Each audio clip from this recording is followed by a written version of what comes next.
Hello friends, welcome to Smile Talk paramedical channel. Friends, ಈ ವಿಡಿಯೋದಲ್ಲಿ ರಿವ್ಯಾಲ್ಯೂಷನ್ಗೆ ಸಂಬಂಧಿಸಿದಂತಹ ಒಂದು ಡೌಟ್ಗಳನ್ನು ವಿದ್ಯಾರ್ಥಿಗಳಿಗೆ ಕೇಳ್ತರಬೇಕಾದ್ರೆ ಅದಕ್ಕೆ ಈ ವಿಡಿಯೋ ಇರುತ್ತೆ. ಸೊ ಎಲ್ಲ ಅಭ್ಯರ್ಥಿಗಳು ರಿವ್ಯಾಲ್ಯೂಷನ್ ಹಾಕಿ ರಿಸಲ್ಟ್ಗೆ ಕಾಯ್ತಾ ಇದ್ದೀರಾ? ಸೊ ಅಂಥ ವಿದ್ಯಾರ್ಥಿಗಳಿಗೆ GNM ನರ್ಸಿಂಗ್ ಬೋರ್ಡ್ ವತಿಯಿಂದ ಇನ್ನೂ ಸ್ವಲ್ಪ ತಡವಾಗುವಂಥ ಸಾಧ್ಯತೆಗಳು ಇದ್ದಾವೆ. ಯಾಕಂತಂದರೆ ವ್ಯಾಲ್ಯೂಯೇಷನ್ ಕಂಪ್ಲೀಟ್ ಆಗಿದೆ, ಆದರೆ ಸೊ ಟೆಕ್ನಿಕಲ್ ಪ್ರಾಬ್ಲಮ್ಗಳನ್ನು ಸಾಲ್ವ್ ಮಾಡಲಿಕ್ಕೆ ಪ್ಲಸ್ ಇನ್ನೊಂದೇನಂತಂದರೆ ಭಾಳಷ್ಟು ಕಾಲೇಜುಗಳು ಏನೊಂದು ರಿವ್ಯಾಲ್ಯೂಯೇಷನ್ಗೆ ಅಮೌಂಟ್ ಅಂತ ಇರುತ್ತಲ್ಲ, ಅದನ್ನು ನಿಮ್ಮ ಕಡೆಯಿಂದ ತುಂಬಿಸ್ಕೊಂಡಿರ್ತಾರೆ, ಆದರೆ ಅದನ್ನು ಬೋರ್ಡಿಗೆ ಪೇ ಮಾಡಿರಂಗಿಲ್ಲ.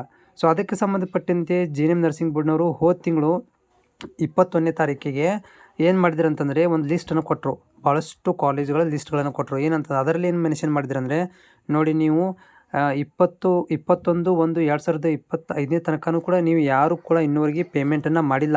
ಸೊ ಹೀಗಾಗಿ ಅದನ್ನು ಪೆಂಡಿಂಗ್ ಇರುವಂಥ ಪೇಮೆಂಟನ್ನು ಕ್ಲಿಯರ್ ಮಾಡಿರಿ ಅಂತ ಹೇಳಿ ಆ ಒಂದು ಆದೇಶವನ್ನು ಇಲ್ಲಿ ನೋಡ್ತಿದ್ದೀರ ಸ್ಕ್ರೀನಲ್ಲಿ, ಈ ರೀತಿಯಾಗಿ ಕೊಟ್ಟರು. ಆದರೆ ಅದನ್ನು ಪೇಮೆಂಟ್ ಕಾಲೇಜುಗಳು ನೋಡಿ ನಿಮ್ಮ ಹತ್ರ ದುಡ್ಡುಗಳನ್ನು ಇಸ್ಕೊಂಡ್ರು, ಆದರೆ ಬೋರ್ಡಿಗೆ ಪೇಮೆಂಟನ್ನು ಮಾಡಿಲ್ಲ. ಸೊ ಅಂಥ ಒಂದು ಫೀಸನ್ನು ಪೇ ಮಾಡಲಿಕ್ಕೆ ಮತ್ತೆ ಅವ್ರು ಏನು ಮಾಡ್ತಾರೆ ಅಂದರೆ 1 ವೀಕ್ ತನಕನೂ ಟೈಮನ್ನು ತೊಗೊತಾರೆ. ಯಾರು ಕಾಲೇಜ್ನವರು 1 ವೀಕ್ ತನಕ ಪೇಮೆಂಟನ್ನು ಪೇ ಮಾಡಿದ್ದನ್ನು ನೋಡಿಕೊಂಡು, ಸೊ ಆಮೇಲೆ ಬೋರ್ಡ್ನವರು ಅದರಲ್ಲಿ ಮತ್ತೆ ಅದನ್ನು ಡಾಟಾ ಬೇಸ್ ತೊಗೊಂಡು ಯಾವ ಕಾಲೇಜಲ್ಲಿ ಎಲ್ಲ ಕ್ಲಿಯರ್ ಆಗಿದ್ದನ್ನು ಚೆಕ್ ಮಾಡಿ ಎಲ್ಲ ಪೇಮೆಂಟನ್ನು ಕ್ಲಿಯರ್ ಆದಮೇಲೆ ನಿಮಗೆ ರಿಸಲ್ಟನ್ನು ಅನೌನ್ಸ್ಮೆಂಟ್ ಮಾಡ್ತಾರೆ. ಸೊ ಹೀಗಾಗಿ ನೀವು ಇನ್ನೂ ಸ್ವಲ್ಪ ಕಾಯಬೇಕಾಗುತ್ತೆ. ಅಂದಾಜಾಗಿ ನನ್ನ ಪ್ರಕಾರ ನೀವು ರಿಸಲ್ಟ್ ಬರಬೇಕಂತಂದರೆ ಈ ತಿಂಗಳ ಎಂಡಿಂಗಲ್ಲಿ ಬರ್ಬೋದು ಅಥವಾ ಮುಂದಿನ ತಿಂಗಳು ಫಸ್ಟ್ ವೀಕಲ್ಲಿ ರಿಲೀಸ್ ಆಗ್ಬೋದು. ಈ ಪೇಮೆಂಟ್ ಕ್ಲಿಯರ್ ಆದರೆ ಸೊ ಎನಿ ಟೈಮ್ ಬರ್ಬೋದು. ಬಟ್ ಪೇಮೆಂಟ್ ಕಾಲೇಜ್ನವರು ಬೇಗ ಕ್ಲಿಯರ್ ಮಾಡಿಬಿಟ್ರೆ ಪ್ರಾಬ್ಲಮ್ ಆಗೋದಿಲ್ಲ.